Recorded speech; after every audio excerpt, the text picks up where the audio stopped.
Today we remember the birth in 1802 of Victor Hugo, the author, the playwright, best known probably for Les Miserables, but also a political activist. And in the turmoil of 19th century France, veering between autocracy and democracy, he was very much on the side of parliamentary government.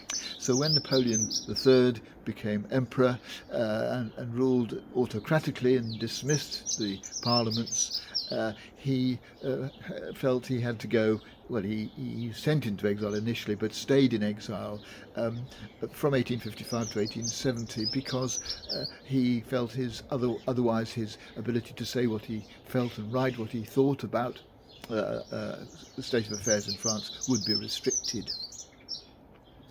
He ended up in Guernsey, and the story goes that he used to go most evenings to the harbour and spend a while looking over at the sunset, and then before he left he would pick up a stone and throw it into the sea. And children from the area used to watch him do this, and one day one of them asked him what he was doing. "Why are you throwing these stones into the sea?" To which, after a short pause, he replied, "I'm not throwing the stones into the sea, I'm throwing away self-pity." Self-pity, which must have been a temptation, given that he was away from the country that he loved.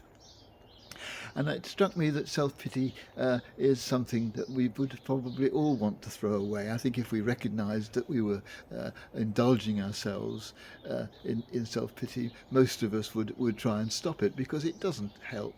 It hinders our relationship. Any kind of resentment or anger or frustration that makes us feel sorry for ourselves, and we wallow in that sense of feeling sorry for ourselves, it makes us the kind of people who other people don't particularly want to be with.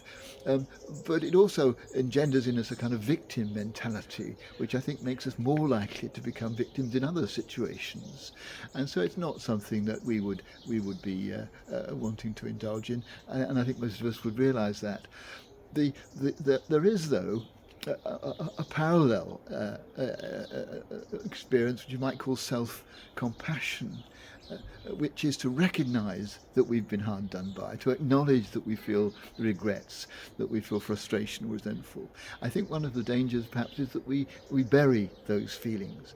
I think we do need to feel them. We need to allow ourselves to be aware of them. But there's an easy drift perhaps into wallowing in them, which is what we're trying to avoid, and which Victor Hugo certainly tried to avoid by his technique of throwing self-pity away, in order that he may think more clearly, stop himself getting into a victim mentality, and allow him to face his future in exile with a more positive attitude than he might otherwise have had.